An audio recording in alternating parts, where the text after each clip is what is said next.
آپ صلی اللہ علیہ وآلہ وسلم نے کئی راتیں بے خوابی میں گزار دیں، تب کہیں جا کر آپ صلی اللہ علیہ وآلہ وسلم کی امت نے تخت خسروی پر آرام پایا۔ جنگ کے دوران آپ صلی اللہ علیہ وآلہ وسلم کی تلوار لوہے کو بآسانی کاٹ کے رکھ دیتی۔ نماز کے دوران آپ صلی اللہ علیہ وآلہ وسلم کی آنکھوں سے آنسوؤں کی جھڑیاں لگ جاتیں۔ نصرت کی دعا کے ساتھ آمین کہتے ہی آپ صلی اللہ علیہ وآلہ وسلم اپنی تلوار میان سے باہر نکال لیتے، صرف دعا پر اکتفا نہ کرتے۔ چنانچہ آپ صلی اللہ علیہ وآلہ وسلم کی تلوار نے بادشاہوں کی نسلوں کا خاتمہ کر دیا۔ آپ صلی اللہ علیہ وآلہ وسلم نے دنیا میں نیا آئین رائج فرمایا۔ قدیم اقوام ایران و روما کی بالادستی کی مسندیں الٹ دیں۔ آپ صلی اللہ علیہ وآلہ وسلم نے دین کی کنجی سے دنیا کا دروازہ کھولا۔ زمانے کے بطن سے آپ صلی اللہ علیہ وآلہ وسلم جیسا کوئی اور پیدا نہ ہوا۔ آپ صلی اللہ علیہ وآلہ وسلم کی نگاہ میں پست و بالا ایک درجہ رکھتے تھے۔ عزت کی بنیاد صرف تقویٰ تھی۔ چنانچہ آپ صلی اللہ علیہ وآلہ وسلم اپنے غلام کے ساتھ ایک دسترخوان پر بیٹھ کر کھانا کھاتے۔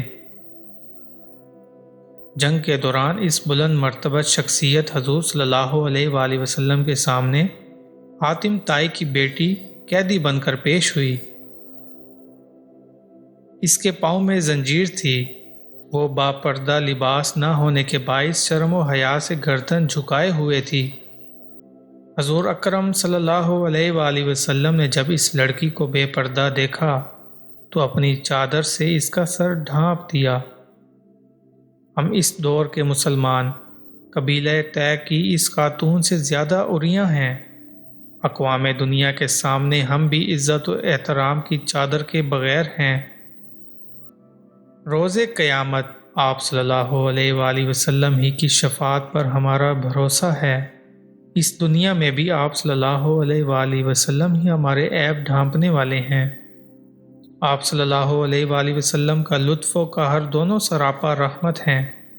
لطف دوستوں کے لیے رحمت ہے اور قہر دشمنوں کے لیے کہ انہیں برائی اور گناہ سے بچاتا ہے۔ آپ صلی اللہ علیہ وآلہ وسلم نے اپنے دشمنوں پر بھی رحمت کے دروازے کھول دیے۔ فتح مکہ کے بعد قریش کو یہ فرما کر کہ آج تم پر کوئی تعذیر نہیں، انہیں معاف فرما دیا۔ ہم مسلمان وطن کی جغرافیائی حد بندیوں سے آزاد ہیں۔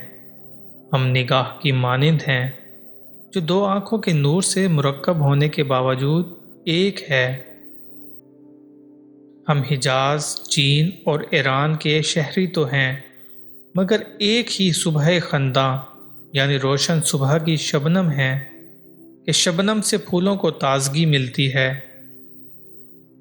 ہم ساقی بطحا کی کیف چشم سے سرشار ہیں۔ دنیا میں ہماری مثال مے اور مینا کی سی ہے۔ جو تعلق مینا اور مے کا ہے، یہی حضور اکرم صلی اللہ علیہ وآلہ وسلم اور امت مسلمہ کا ہے۔